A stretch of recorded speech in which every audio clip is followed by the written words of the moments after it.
Reportagem especial. 13 de maio de 1888.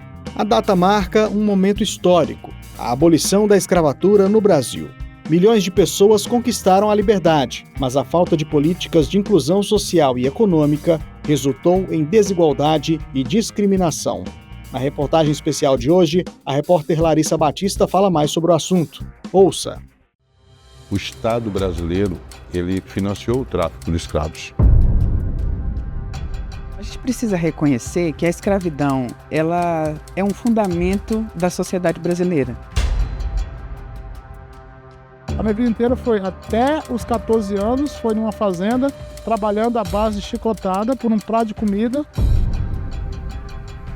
É declarada extinta desde a data desta lei a escravidão no Brasil.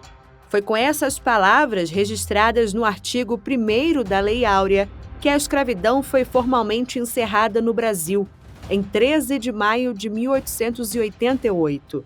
O país foi o último do continente americano a abolir a escravidão. Estima-se que mais de 4 milhões de homens, mulheres e crianças foram trazidos à força para o Brasil entre os séculos XVI e XIX.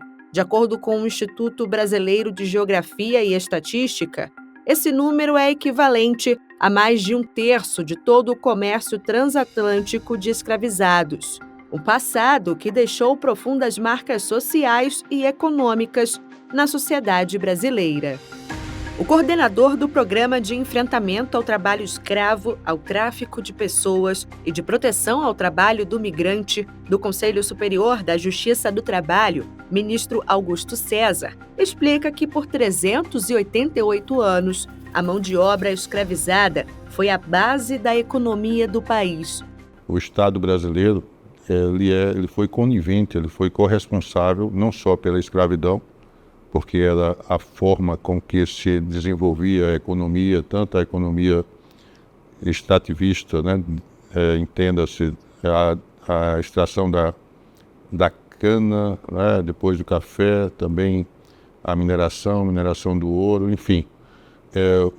As pessoas escravizadas sempre foram muito úteis, porque elas eram realmente, significavam sim uma mão de obra muito barata, né? O tráfico passou a ser a fonte de renda mais significativa. Então, nós temos um passado que nos envergonha em relação ao modo como os trabalhadores eram tratados.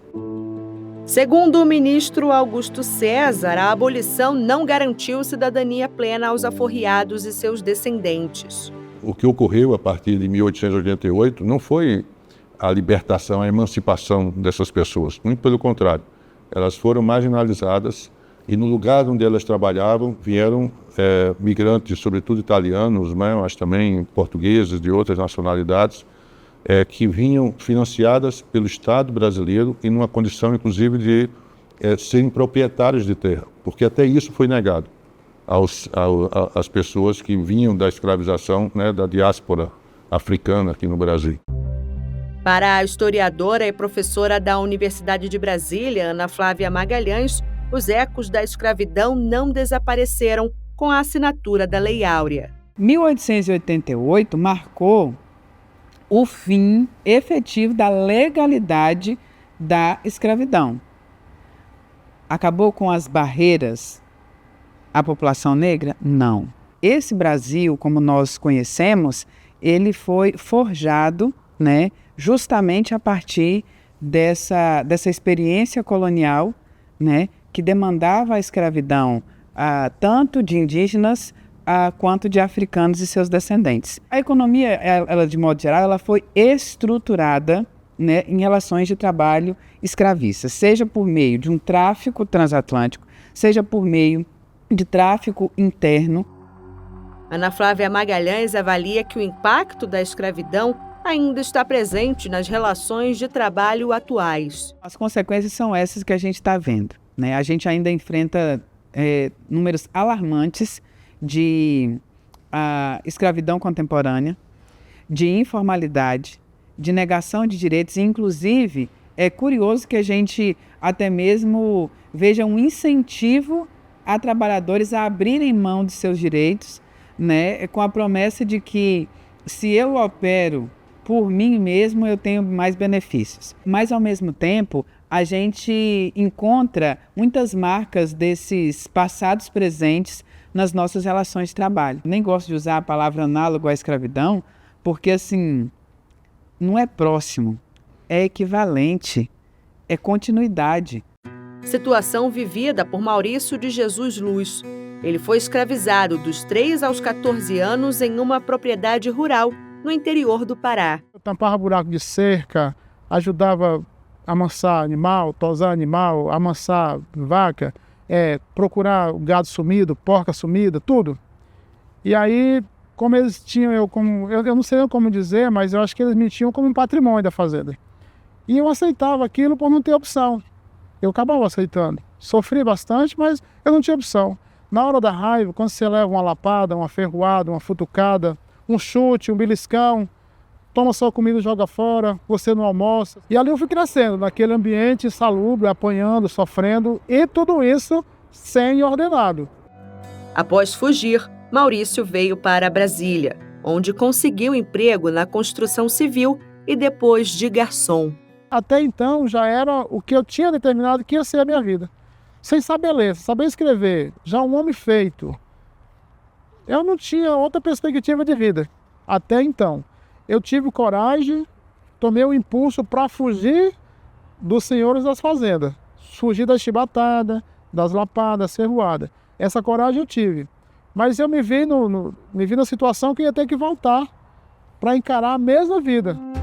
De acordo com os dados do Global Slavery Index, publicado em 2023, o Brasil ocupa a 11ª posição no ranking mundial de pessoas submetidas à escravidão contemporânea, com mais de 1 milhão de vítimas. No ano passado, o Ministério do Trabalho e Emprego realizou 1.035 inspeções fiscais, ações de combate ao trabalho análogo à escravidão. No total, foram resgatados 2.004 trabalhadoras e trabalhadores, totalizando uma verba trabalhista rescisória de mais de 7 milhões de reais.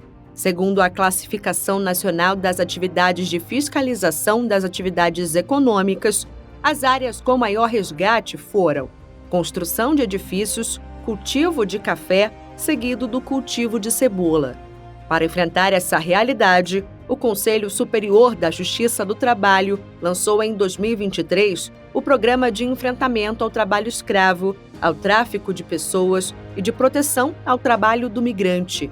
A iniciativa promove ações de conscientização e proposição de medidas de aperfeiçoamento da prestação jurisdicional, como ressalta o ministro do TST, Augusto César.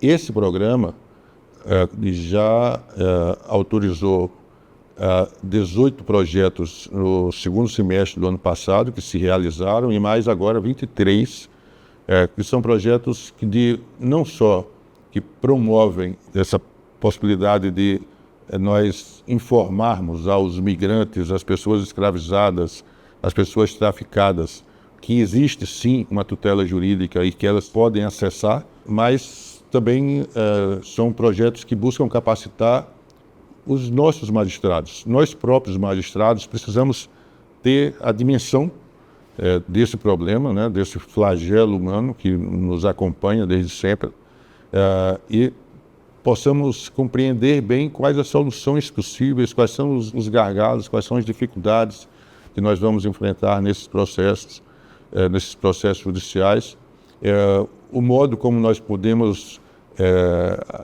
nos estruturarmos para termos uma justiça itinerante que esteja próxima. A justiça ela precisa manter a sua inércia, a sua imparcialidade, mas ela não pode ficar distante. Iniciativas importantes para que histórias como a de Maurício de Jesus Luz não se repitam. O trabalho digno é que dignifica o homem, né? A partir do momento que eu assinei a carteira, a primeira vez que eu vi aquele ordenado, a primeira vez que eu assinei a carteira não era o salário, era um terço, mas era correspondente aos dias trabalhados. Só depois de uma carteira assinada com meus direitos adquiridos, né? Direitos depositados, depois direitos, foi que eu vi a importância de você ter uma carteira assinada e ter um trabalho digno, um trabalho digno com respeito, seus direitos assegurados, seus direitos respeitados, só a partir daí.